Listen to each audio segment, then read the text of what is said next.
എൻ്റെ ബാല്യവും യൗവനവും കൗമാരവും എല്ലാം ചിലവഴിച്ച ആ കുഞ്ഞു വീടിനെയാണ് ഇന്ന് ഞാൻ പരിചയപ്പെടുത്താൻ പോകുന്നത്. ഒരു ഹാളും 2 ബെഡ്റൂമും ഒരു അടുക്കളയും ഒരു അറ്റാച്ച്ഡ് ബാത്റൂമും അടങ്ങുന്ന ആ കുഞ്ഞു വീടിനകം നമുക്കൊന്ന് കാണാം. നമ്മൾ ആദ്യം കയറി ചെല്ലുന്നത് തന്നെ ഹാളിലേക്കാണ്. ചെറിയൊരു ഹാളിൽ നിന്ന് അവിടെ പഴയ സ്ലാബുകളായിരുന്നു. സ്ഥലപരിമിതി മൂലം പിന്നീട് സ്ലാബുകൾ ഒഴിവാക്കി. ഈ കാണുന്നത് എൻ്റെയും ചേട്ടൻ്റെയും റൂമായിരുന്നു. പിൽക്കാലത്ത് ചേട്ടൻ 10ാം ക്ലാസ്സിലായപ്പോഴത്തേക്ക് പഠനകാര്യം പറഞ്ഞുകൊണ്ട് എന്നെ അവിടുന്ന് ചവിട്ടി പുറത്താക്കുകയും ചേട്ടൻ കയ്യേറുകയും ചെയ്തു. അങ്ങനെ ഇത് ചേട്ടൻ്റെ സ്വന്തം റൂമായി മാറി. പിന്നീട്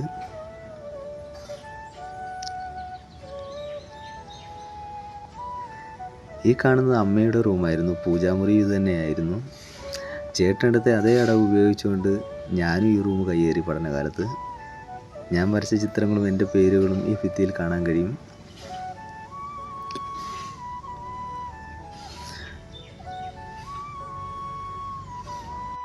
പിന്നെ ഈ മാർക്ക് ചെയ്തിരിക്കുന്നത് ഓരോ പ്രായത്തിലും എൻ്റെ ഹൈറ്റിലുണ്ടായ വേരിയേഷനുകളാണ്.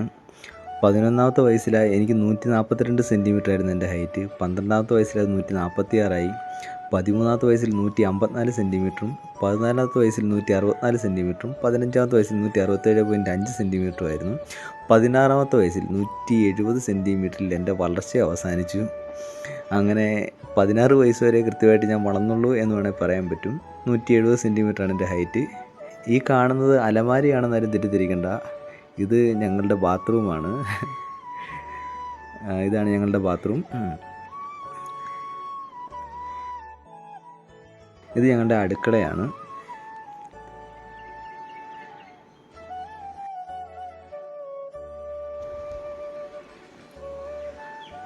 പണ്ടവും പണമൊക്കെ സൂക്ഷിക്കാനുള്ള നിലവറയാണ് അതെന്നാരും തെറ്റിദ്ധരിക്കണ്ട.